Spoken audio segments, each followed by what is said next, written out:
been trying to set up on a schedule for myself. I mean, I know you sent me a study plan, but it's been hard because I work full time, and that's the most challenging part of it. Yeah. Understood. Yeah. Yeah. So how many But hours a week are you looking to put in I want for the to LSAT? do 6 hours a day, And you're working full time? and I'm working full time. So how would you do that? So I've been trying to wake up early, around 6 in the morning, and take like an hour just to get ready. And then around 7, I start to take a look at the questions. And I get to do like 2 questions or 2 exercise with a bunch of questions.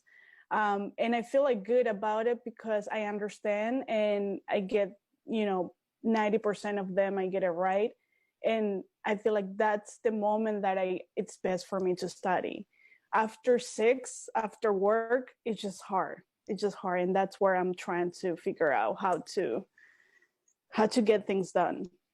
I see. So, Okay. So what yeah. happens when you try to do the studying afterward? Because you're doing maybe, or how many hours are you doing in the morning? 2 to 3. Okay. And then Yeah. the rest in the evening. So the evening would be maybe 3 to 4 to achieve your Yes. 6. Yes. Yes. So Yes. what happens in the studying in the evening? How's that? It's just like I can focus. That is the opposite from the morning when I'm starting with a fresh mind. In the evening, it's more like, okay, this happened at work, and then I have roommates as well, and it's like it's just harder to do it in the evening. Okay. So we Yeah. need to get rid of your roommates and we need to Yeah. make you more energetic Yes. in the evening. Yes. So how can we do that? uh, I guess I don't know. I guess I think I definitely need to take a break for 1 or 2 hours after work and then get ready in that period of time. Just get ready. It's mindset for the next hours of study. Yeah. Okay. So maybe you take a break after work, you reset yourself. Maybe you can get a little bit more out of that time. Maybe you can do an hour, maybe 2. But if your roommates are paying their rent, you can't really kick them out, right? And especially with COVID, there aren't too many other places they might be going at relative to normal times, I'm guessing, right? Yeah. So maybe you have some caffeine. Maybe you work out a little bit to re-energize yourself, but you also have to wake up the next day. Right. And on a weekdays, you said you're waking up at maybe 6, right? Yes. Yes. Yep. So there are boundaries. Yeah. Exactly. So yeah. So that's where I'm at right now, and it's a process. A whole process. It's crazy. It's not a joke. No, it's not a joke. I can sense your dedication. I mean, you started off saying 6 hours of LSAT study and the full-time job. And so I want to explore for you, can we achieve the 6 hours? And if not, can it still be okay? I think we can achieve the 6 hours, but also I think that if we do not, it's okay because I'm not rushing in taking the LSAT anytime in the summer. I thought of August, but also I don't have to. I think October sounds good too, but I mean, but at the same time, the sooner the better for me. Yeah. The sooner the better, because you just want to be done with it. Yes, I understand that. Yes. What kind of score increase are you looking for? What are your goals? Well, I want to just, I don't want to be in the low 150, definitely not. I want to stick in New York City. I want to go to CUNY law school, honestly. That's my main goal, but also I'm open to other schools as well. And I know that CUNY law school doesn't really, I don't know what's the score that they're asking for, but I want to I want to get at least 160, 165. That's where I want to be. Okay. And where are you I at think now? I have the time. I haven't taken any practice tests yet.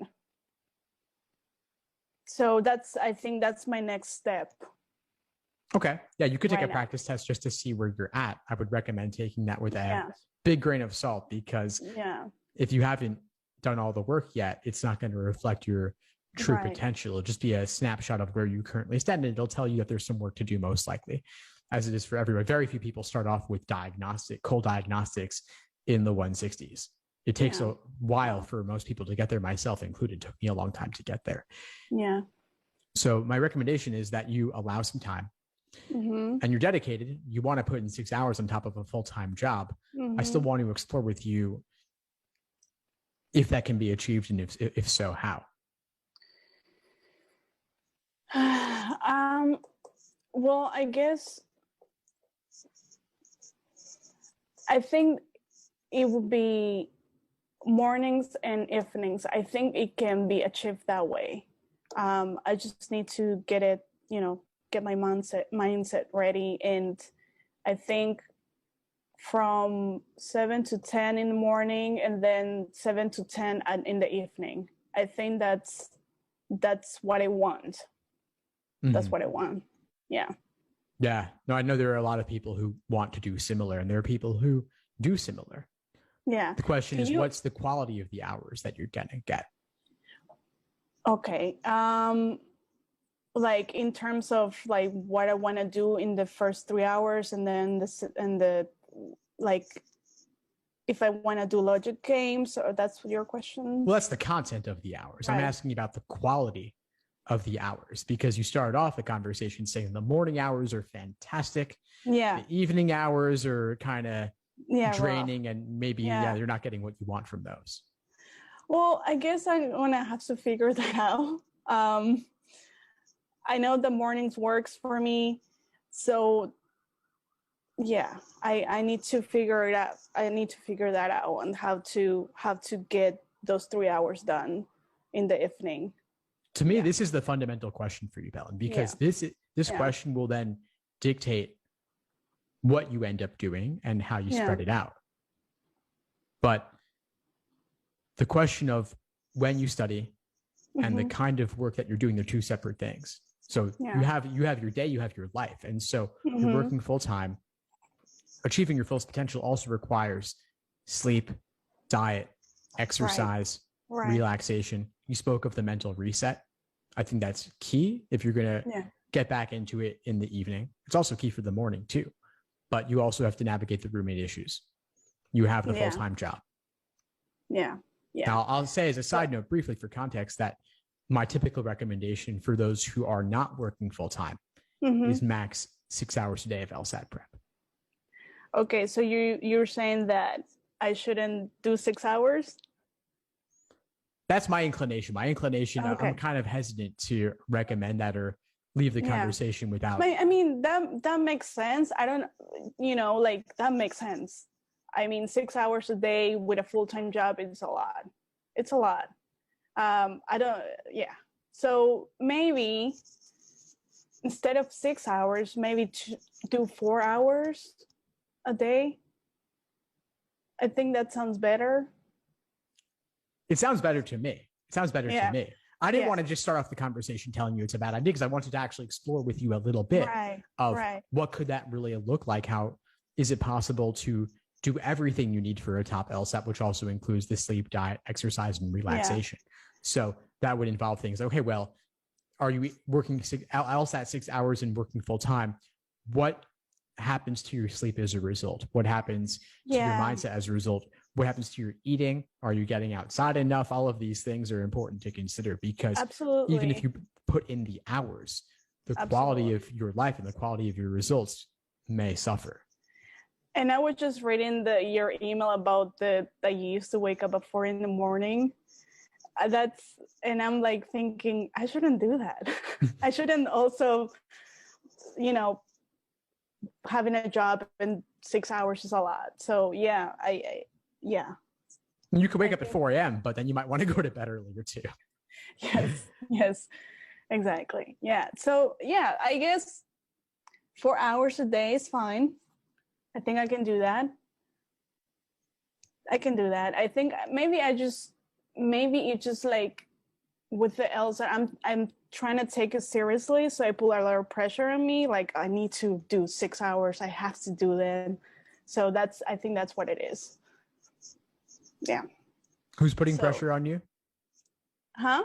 You said someone's putting pressure on you. No, I am putting. You're putting pressure on yourself. I am putting pressure on me. Yes, yes. Understood.